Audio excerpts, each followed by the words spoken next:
Hygiene maintain करना चाहिए। अब मैं आपको बताऊंगा कि जब आप कंपनी में जाएं तो कैसे सेफ्टी मेंटेन करें। सेफ्टी आपकी अपनी और अपने साथ साथ कंपनी की भी सेफ्टी, दोनों की सेफ्टी जरूरी है। लेकिन क्यों आप पढ़ रहे हैं, क्यों आपकी पढ़ाई?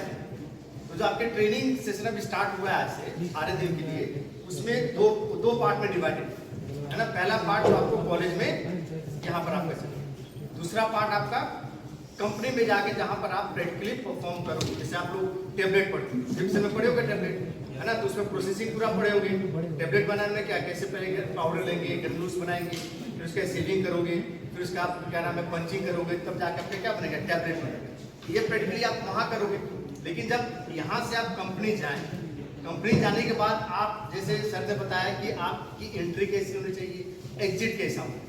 तो जब आप जाएंगे तो वहाँ पर फिर आपको ब्लैंक नहीं, थोड़ी बहुत चीज़ें पूरी तो नहीं मालूम रहेंगी। जब तक आप प्रैक्टिकली वहाँ जाके करोगे नहीं, तब तक आपको पूरी चीज़ आपका क्या नाम है क्लियर नहीं होगा।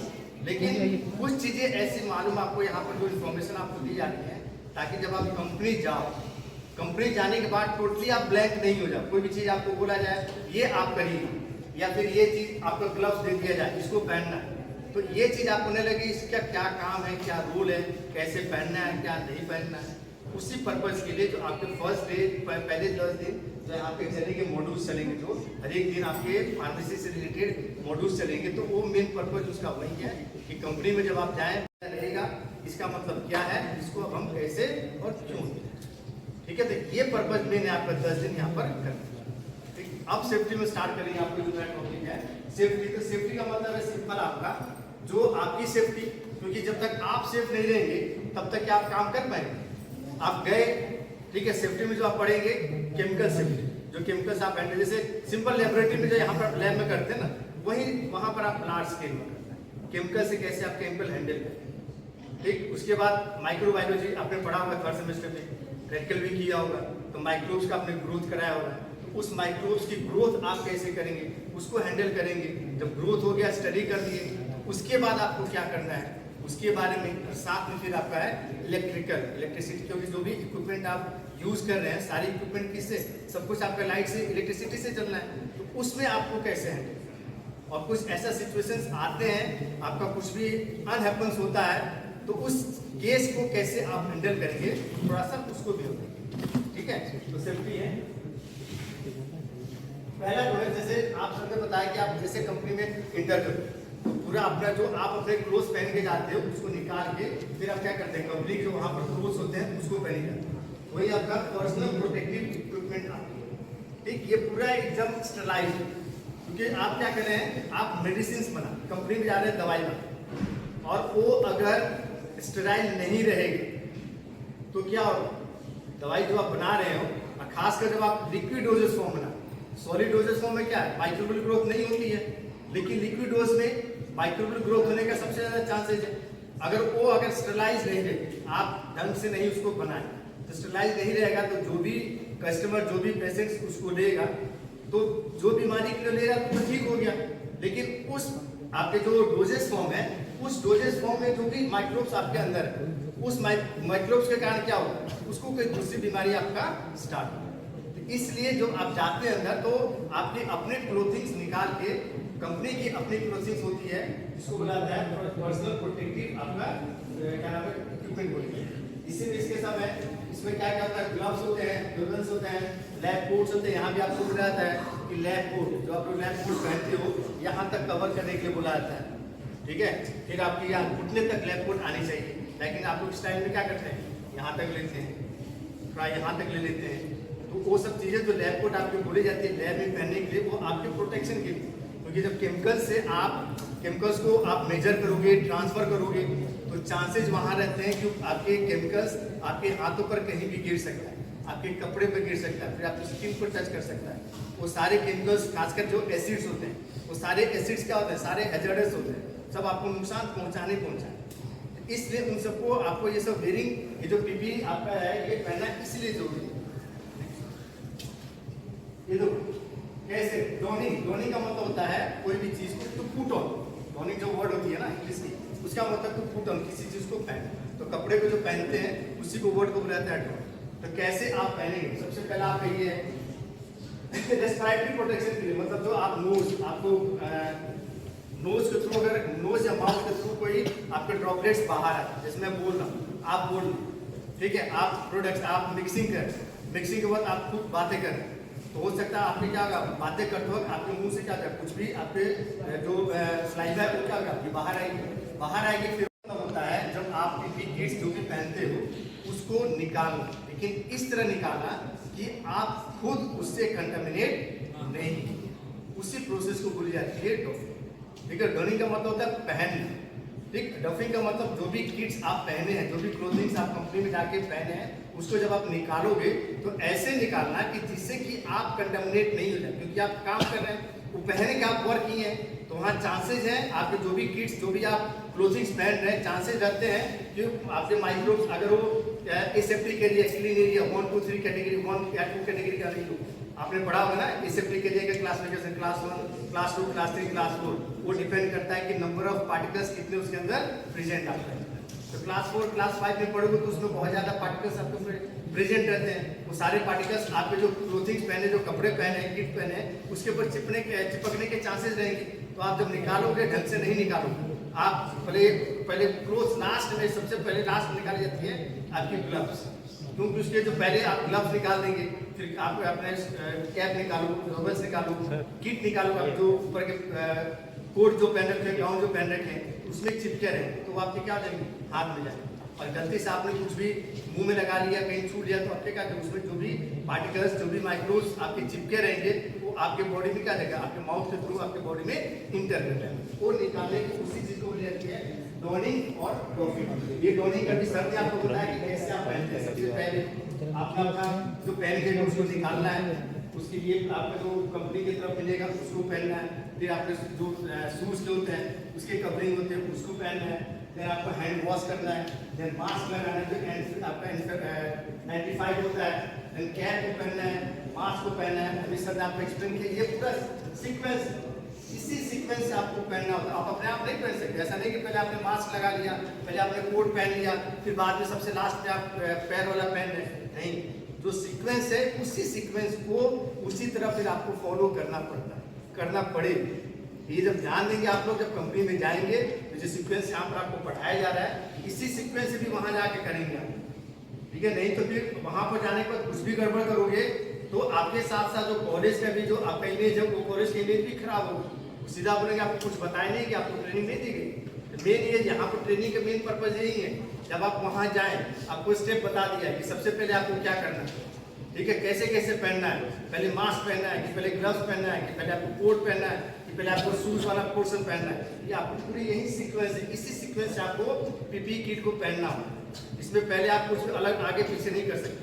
ये पूरा आपका सीक्वेंस से आपको क्या होगा, पहनना। अब दूसरा देन अब आ गया केमिकल सेफ्टी। केमिकल सेफ्टी जैसे यहाँ पे लैब में आप पढ़ते हो ना, लैब में भी प्रैक्टिस करते हैं ना, तो एसिड कहाँ पर स्टोर रहता है, जितने एसिड्स होते हैं, जितने इनफ्लेमेबल जो आपके केमिकल्स होते हैं, तो जो आप लैब में जहाँ पर बाकी केमिकल्स रहते हैं, क्या उसी के बीच में रखा रहता है या उसको अलग से रखा जाता है? अलग से रखा जाता है ना। तो जितने भी फ्लेमेबल होते हैं, इनफ्लेमेबल केमिकल्स होते हैं, उनको अलग से, साथ में वो सैंड जो बालू होता है ना, बालू के बीच में रखेगा। कभी देखना जो आपके जैसे ये लैब है, सपोज मान लो ये इतना लैब है, बाकी केमिकल्स यहाँ रखा गया है, लेकिन इस केमिकल से थोड़ी सी दूरी पर एक छोटा सा एरिया को आपको बाइफरकेट करके उसके अंदर बालू रख के, तब उस बालू के अंदर मतलब आधी फीट तक बालू रख के फिर उसके अंदर वो रखिएगा। क्यों? क्योंकि बाई चांस अगर स्पिल करते हैं, जैसे आप लोग वे किए, मेजर किए, आपने 5 ml 10 ml निकाला, तो हो सकता है कि जब आप निकालते हैं तो उसके जो ग्लास जो आपके कंटेनर रहते हैं उसमें से थोड़ा सा स्पिल होने का चांस रहता है। तो जब आप बालू में रखेंगे तो बालू आपको क्या करता है, फ्लेमेबल नहीं होता, तो वो आग नहीं पकड़ेगा ना फैलाएगा, तो वो चीज़ें नहीं होती।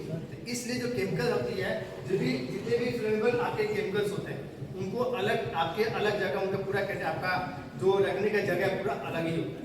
और ये चीज़ आपको मालूम होनी चाहिए, जो भी काम करेंगे कंपनी में उनको मालूम होना चाहिए कि कौन सा केमिकल किस में कहाँ पर रखा है। प्लस आप लैब में भी देखते होंगे केमिकल्स रखा रहता है तो रैंडमली नहीं रखा रहता है, कैसे रखा रहता है केमिकल्स, अल्फाबेटिकल वर्ड रखा जाता है।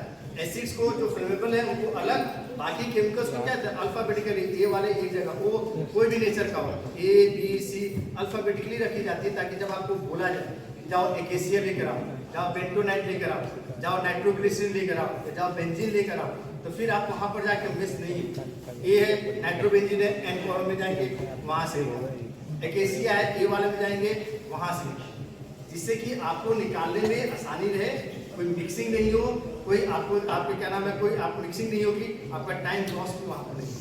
ये केमिकल सेफ्टी। अच्छा ये बताओ, जैसे आप लोग लैब में काम करते हो तो एसिड गिर जाए आपके हाथ, बाई चांस एसिड थोड़ा सा लग जाए तो आपको क्या करना चाहिए?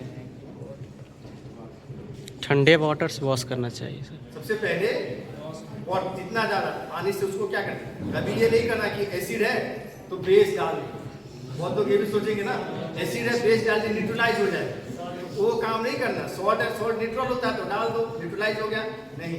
कहीं भी एसिड या बेस आपके हाथ में गिरे तो सबसे पहला काम क्या होता है, उसको वाटर से बहुत देर, कुछ अच्छी देर तक उसको वाटर से क्या करना है, उसको वॉश करना। उसके बाद उसके ऊपर ग्लिसरीन थोड़ी सी लगाई, क्यों? मॉइस्चर होता है, ताकि वहां से वाटर का लॉस आपका नहीं, बॉडी से आपकी जो स्किन है, स्किन से वाटर का लॉस नहीं होगा, स्किन आपका पूरी कंप्लीटली ड्राई नहीं होता, इसलिए उसको क्या कहते हैं, हल्का सा लगाया। तो ये आपका chemical safety. Next then fire safety, ठीक, इसमें फायर सेफ्टी में जो भी फायर से रिलेटेड है, फायर प्रूफ आपको होना चाहिए, फायर इवैक्यूएशन होने चाहिए, और आपको मालूम है कि कहाँ फायर एक्सटिंग्विशर प्रेजेंट है, ताकि अगर कुछ इस टाइप की घटना घटती है केमिकल डालने से, कुछ आपका थोड़ा सा कुछ केमिकल्स होता है जो आपका क्या होता है, आपका फ्लेमेबल होता है। जैसे कुछ तुम लोग थोड़ी सी शरारत भी करते होगे, हाइड्रो आपका क्या नाम है, सोडियम मेटल है, यस सर, है ना, सोडियम मेटल को बेसिन में डाल देते होगे, यस सर। क्यों करता है? Water sodium metal, pure sodium metal है, थोड़ा सा बेसिन में वाटर था, उसमें अगर तुम डालोगे आपका इतना सा पीस भी हल्का सा वहां से ब्लास्ट होने की आवाज, क्यों? क्योंकि सोडियम वाटर के साथ रिएक्ट करके हाइड्रोजन गैस को क्या करता है, लिबरेट करता है, और हाइड्रोजन गैस आपका क्या होता है, फ्लेमेबल होता है।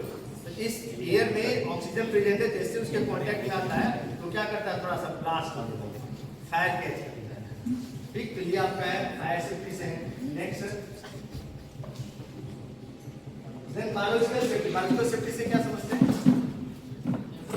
बायोलॉजिकल, बायो लाइफ, मतलब लैब में जो आप जैसे माइक्रोबायोलॉजी में किए हैं ना, डिफरेंट बैक्टीरियाज का ग्रोथ आपने किया होगा, माइक्रोब्स को ग्रोथ किया होगा, तो वो माइक्रोब्स भी, क्योंकि जो लैब में आपके जो मेडिसिन जहाँ बनती है वहाँ भी डिफरेंट मेडिसिन के जो आपके फॉर्मुलेशंस है उसको भी टेस्ट की जाती है अलग अलग आपके माइक्रोब्स को।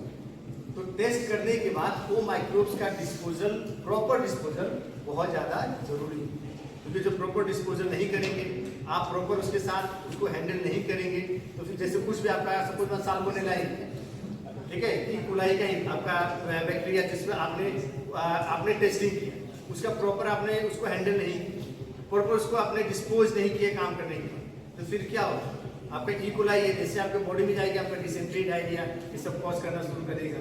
इसलिए बायोलॉजिकल जितने भी आपके क्या नाम है वर्क करते हैं, जितने खास करके इन्फेक्शन जहाँ पर ये ड्रग्स बनते हैं इन्फेक्शन को ठीक करने के लिए, एंटीबायोटिक जहाँ बनते हैं, क्योंकि एंटीबायोटिक्स बनने के बाद वहाँ पर उनकी टेस्टिंग भी की जाती है, तो वहाँ पर ये ज़्यादा बायोलॉजिकल सेफ्टी वहाँ पर इम्पोर्टेंट होता है, ताकि आपका वो आप उसके साथ जब आप वर्क किए तो वर्क करने के बाद फिर आपको कोई हार्म हो नहीं।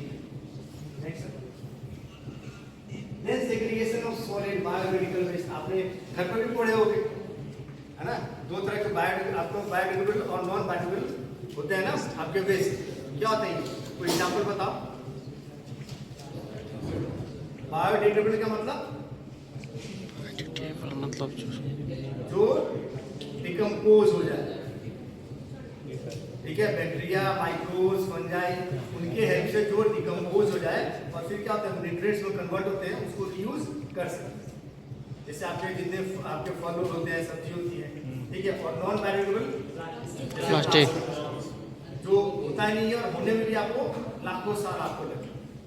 तो दोनों तरह के जो वेस्ट आपके क्योंकि वर्क हो रहा है, आपके कंपनी में दवाइयाँ बन रही हैं, आपके रॉ मटेरियल्स आ रहे हैं, ठीक है, आपके फिनिश प्रोडक्ट्स के लिए भी आपके पैकिंग होती है, तो वो सब चीजें वहाँ पर प्रेजेंट रहती हैं, पैक होती है, तो जो बच उनका डिस्पोजेबल अलग अलग, जो आपके बायोडिग्रेडेबल होते हैं उनके अलग, क्योंकि उनको डिकम्पोज करके रीयूज किया है।